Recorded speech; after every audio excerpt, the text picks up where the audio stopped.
പിതാവിൻ്റെയും പുത്രൻ്റെയും പരിശുദ്ധാത്മാവിൻ്റെയും നാമത്തിൽ ആമേൻ. എൻ്റെ പ്രിയപ്പെട്ടവർ, ഇന്ന് ജൂലൈ 28 ചൊവ്വാഴ്ച. അമ്മേ പരിശുദ്ധ അമ്മേ, അമ്മേ പരിശുദ്ധമേ, ദൈവമാതാവേ, കൃപാസനത്തിലൂടെ ഞങ്ങൾക്കും ഞങ്ങളുടെ ദേശത്തിനും അമ്മ മധ്യസ്ഥം തേടി തന്ന എല്ലാ അനുഗ്രഹങ്ങൾക്കും കൃപകൾക്കും ഞങ്ങളിപ്പോൾ ഹൃദയം നിറഞ്ഞ നന്ദി പറയുന്നു. അമ്മേ പരിശുദ്ധമേ, ദൈവമാതാവേ, 2004 ഡിസംബർ 7 ഉച്ചകഴിഞ്ഞ് 2:30 കൃപാസനത്തിൽ സംഭവിച്ച അമ്മയുടെ പ്രത്യക്ഷപ്പെടലിനെ കുറിച്ച് തിരുസഭയ്ക്ക് സമർപ്പിച്ചിരിക്കുന്ന പഠനരേഖകളുടെ മേൽ സഭാത്മകമായ പഠനം ആരംഭിക്കുവാൻ ഞങ്ങൾ പ്രാർത്ഥിക്കുന്നു.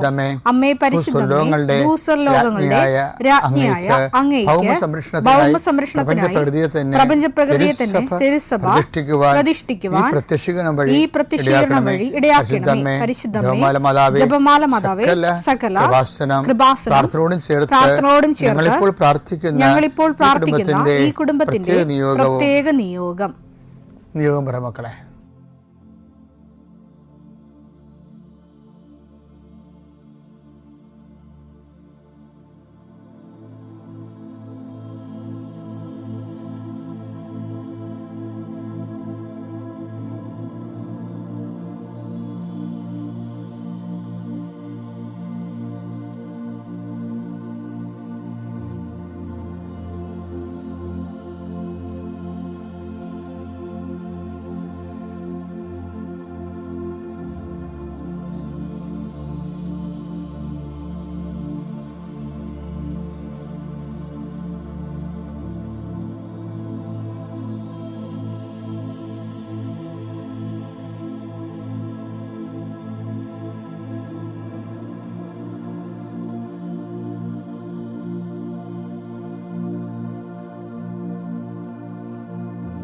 അമ്മയുടെ പ്രത്യക്ഷീകരണത്തിന്റെ ഈ അനുഗ്രഹവേളയിൽ ഞങ്ങൾക്ക് സാധിച്ചു തരുവാൻ കനിയണമേ. ആമേൻ. വിശ്വാസ പ്രമാണം. സർവശക്തനായ പിതാവും ആകാശത്തിന്റെയും ഭൂമിയുടെയും സൃഷ്ടാവുമായ ദൈവത്തിൽ ഞാൻ വിശ്വസിക്കുന്നു. അവിടുത്തെ ഏകപുത്രനും ഞങ്ങളുടെ കർത്താവുമായ ഈശോ മിശിഹായിലും ഞാൻ വിശ്വസിക്കുന്നു. ഈ പുത്രൻ പരിശുദ്ധാത്മാവിനാൽ ഗർഭസ്ഥനായി കന്യകാമറിയത്തിൽ നിന്ന് പിറന്ന് പൊന്തിയോസ് പീലാത്തോസിന്റെ കാലത്ത് പീഡകൾ സഹിച്ച് കുരിശിൽ തറയ്ക്കപ്പെട്ട് മരിച്ച് അടക്കപ്പെട്ട് പാതാളങ്ങളിൽ ഇറങ്ങി മരിച്ചവരുടെ ഇടയിൽ നിന്ന് 3-ാം നാൾ ഉയർത്ത് സ്വർഗത്തിലേക്ക് എഴുന്നള്ളി സർവശക്തിയുള്ള പിതാവായ ദൈവത്തിന്റെ വലതുഭാഗത്തിരിക്കുന്നു. അവിടെ നിന്ന് ജീവിക്കുന്നവരെയും മരിച്ചവരെയും വിധിക്കുവാൻ വരുമെന്നും ഞാൻ വിശ്വസിക്കുന്നു. പരിശുദ്ധാത്മാവിലും ഞാൻ വിശ്വസിക്കുന്നു. വിശുദ്ധ കത്തോലിക്കാ സഭയിലും പുണ്യവാന്മാരുടെ ഐക്യത്തിലും പാപങ്ങളുടെ മോചനത്തിലും ശരീരത്തിന്റെ ഉയർപ്പിലും നിത്യമായ ജീവിതത്തിലും ഞാൻ വിശ്വസിക്കുന്നു. ആമേൻ. സുഖസ്ഥനായ ഞങ്ങളുടെ പിതാവേ, അങ്ങയുടെ നാമം പൂജിതമാകണമേ. അങ്ങയുടെ രാജ്യം വരണമേ. അങ്ങയുടെ തിരുമനസ് സ്വർഗത്തിലെ പോലെ ഭൂമിയിലും ആകണമേ. അന്നു വേണ്ടുന്ന ആഹാരം ഇന്ന് ഞങ്ങൾക്ക് തരണമേ.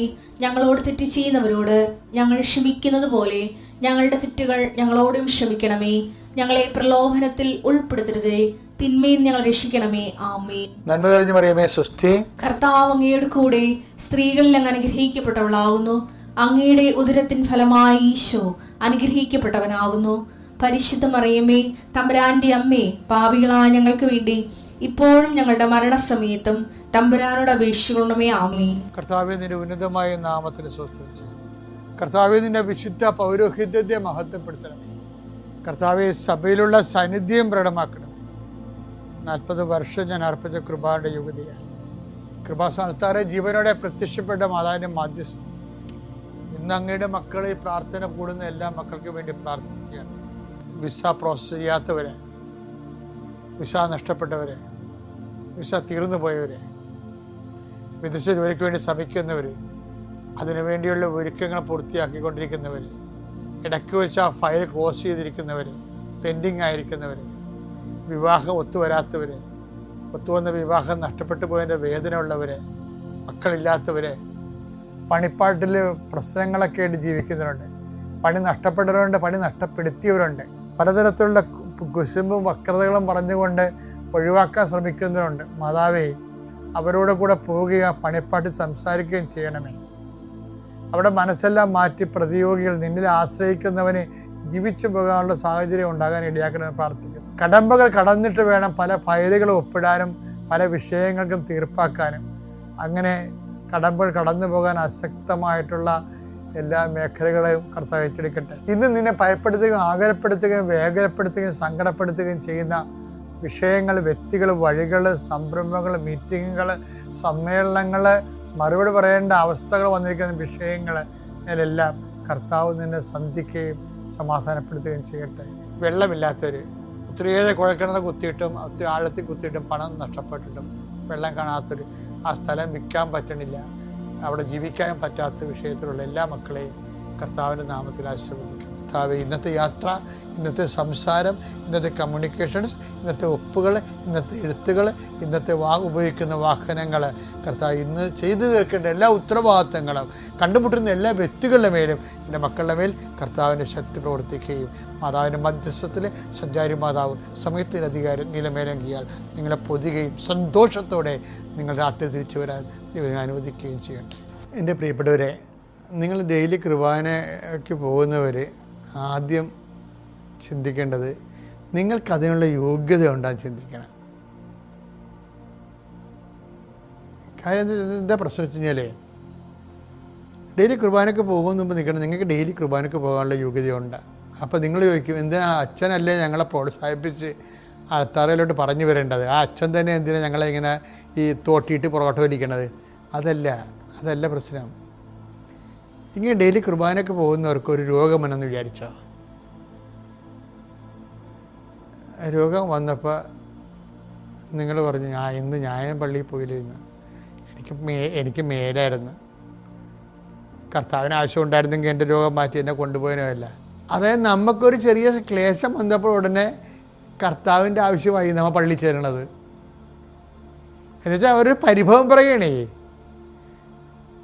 എൻ്റെ മക്കളെ, എന്തെങ്കിലും തരത്തിൽ പെറുപെറുപ്പ, ഏതെങ്കിലും ഇപ്പം ദൈവത്തോട് ഏതെങ്കിലും വിഷയത്തിൽ പെറുപെറുത്ത് പോയാൽ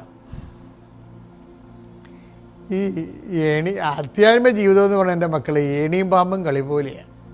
ഏണിയും പാമ്പ് കളിയിൽ 6, 2, 3 എന്നൊക്കെ പറഞ്ഞ കുത്തുകളുള്ള പുള്ളിയില്ലേ, അപ്പോൾ അത് നമ്മളിങ്ങനെ ഇട്ടിട്ട് കഴിയുമ്പോൾ ഒരു 5 വീഴും, മറിഞ്ഞു വരും 5. 5 നമ്മൾ 1, 2 എന്നും പറഞ്ഞ് നമ്മുടെ ഇതെടുത്ത് നമ്മുടെ കോയിനെടുത്ത് ഇങ്ങനെ വെക്കുമ്പോൾ 5 ഒരു ഏണി കിടക്കും. ഏണി പോയി 98 നിൽക്കും. വെറും 5 ഇട്ടതേ ഉള്ളൂ. നമ്മൾ ആത്മീയ ജീവിതത്തിൽ ഇതുപോലെ ഒരു കയറ്റം വരും. ചില കാര്യങ്ങൾ നമ്മൾ ചെയ്ത് കഴിയുമ്പോൾ അത് ഡിവൈഡ് ഓഫ് അവർ ഇൻട്രസ്റ്റ്, നമ്മൾക്ക് അതിൻ്റെ അകത്ത് ഓർത്തിട്ടല്ല, ദൈവത്തെ ഓർത്തിട്ട് നമ്മൾ ചെയ്യണമെന്ന് പറയുമ്പോൾ പെട്ടെന്ന് നമ്മുടെ ഗ്രാഫ് ഉയരണ കാണാം. പിന്നെ നമ്മളിങ്ങനെ പൊടിവെച്ചാൽ ഒരെണ്ണം ഇട്ടാൽ മതി, ഇട്ടുമ്പോൾ ഒരെണ്ണം കിട്ടി, ഒരെണ്ണം കിട്ടിയപ്പോൾ 98 99 ആറും. അപ്പോൾ അവിടെ പാമ്പ് ഇരിക്കണ കാണാം, അവൻ കൊത്തിക്കൊണ്ടുവന്ന് 2 കൊണ്ടുവന്ന് വെക്കും, തീർന്നു. അതെന്താ കാര്യം? ഒരു പരിഭവം മതി.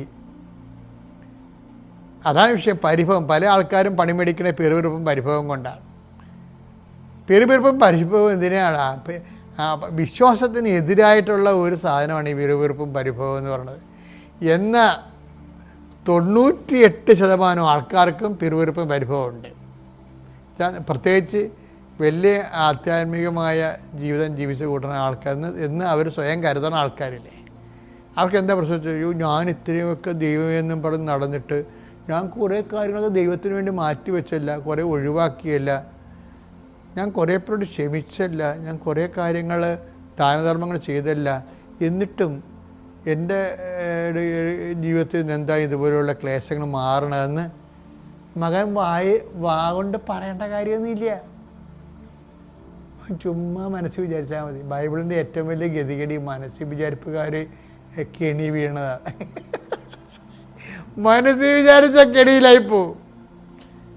അപ്പോൾ ഇത് ആ മനസ്സ് മലീമസമായ മനസ്സാണ്. അതുകൊണ്ടാണ് ആ മനസ്സിൽ അങ്ങനെ വിചാരം വേണ്ടത്. കർത്താവിൻ്റെ സുവിശേഷത്താൽ പരിശുദ്ധമായിട്ടുള്ളൊരു മനസ്സല്ലത്. അത് ലോകാരൂപിയാലും ലോകനേട്ടങ്ങളാലും കൊളസ്ട്രോൾ പിടിച്ചൊരു മനസ്സാണത്.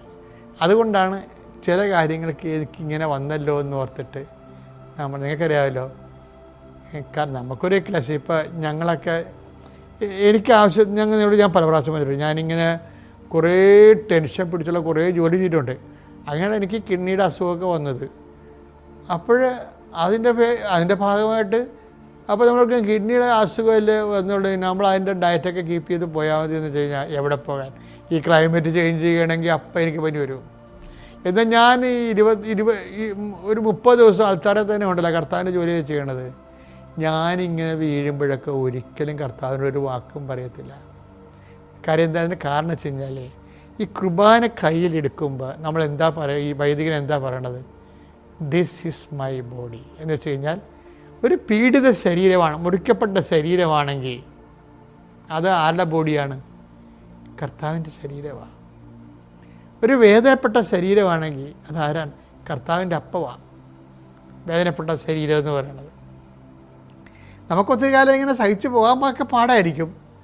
എന്നാലും വേദനപ്പെട്ട ശരീരം ഒരു നിമിഷം പറഞ്ഞാൽ ഇത് ഞാൻ കർത്താവിൻ്റെ നാമത്തിൽ സമർപ്പിക്കണമെന്ന് പറഞ്ഞാൽ ഈശോ അപ്പം നമ്മളെ കുർബാന അപ്പമാക്കി മാറ്റും. ഈശോ അവിടെ ഇരുന്നേച്ചും പറയും ദിസ് ഈസ് മൈ ബോഡി എന്ന്. അതാണ് വിഷയം. ആ ഡെയിലി കുർബാനക്ക് പോകുന്നവരെ കുറിച്ച് ഞാൻ ആദ്യം വഴക്കിട്ട് പറഞ്ഞില്ലേ. എന്താ കാര്യം എന്നറിയാമോ? ഡെയിലി കുർബാനക്ക് പോകുന്നുണ്ടെങ്കിൽ അതിനുള്ള യോഗ്യത ആദ്യം മേടിക്കണം. അല്ലാതെ ഒബ്സഷനായിട്ട് പോകരുത്. ഈ ഒബ്സസീവ് കമ്പൽസീവ് റിയാക്ഷൻ, ഒരു കാര്യം ചെയ്തുകൊണ്ടിരുന്ന കാര്യം ചെയ്തില്ലെങ്കിൽ പിറ്റേ ദിവസം നമുക്ക് ഏതാണ്ട് അനാമത്ത് സംഭവിച്ച പോലെ തോന്നുന്നില്ല. അത് മാനസിക രോഗമാണ്. ഒരു കാര്യം ചെയ്തുകൊണ്ടിരിക്കുകയാണ്, ഒബ്സഷൻ ഉണ്ടായിന്, ആ ഒബ്സഷൻ തന്നെ നമ്മളെ കമ്പൽ ചെയ്യുന്നുണ്ട്. അതാണ് ഒബ്സസീവ് കമ്പൽസീവ് റിയാക്ഷൻ എന്ന് പറയുന്നത്.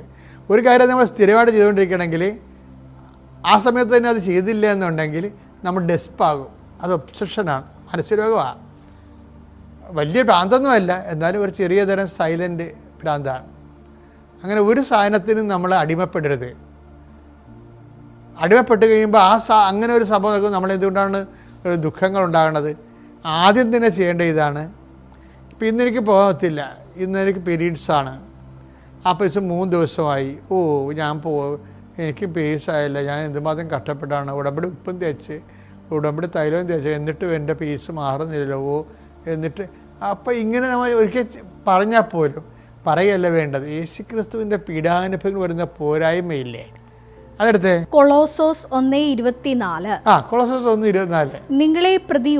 നിങ്ങളെ പ്രതിയുള്ള പീഡകളിൽ ഞാൻ സന്തോഷിക്കുന്നു. സഭയാകുന്ന തന്റെ ശരീരത്തെ പ്രതി ക്രിസ്തുവിന് സഹിക്കേണ്ടി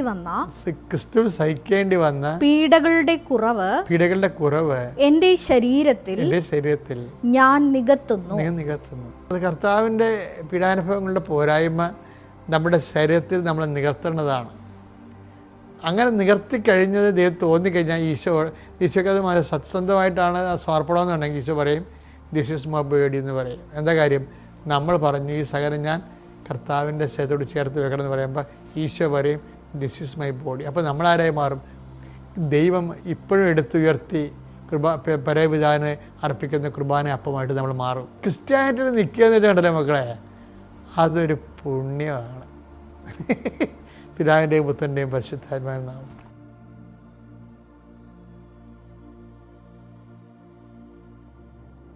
അത്യപൂർവ ദൈവാനുഭവങ്ങൾ ഇനി നിങ്ങൾക്കും സ്വന്തം.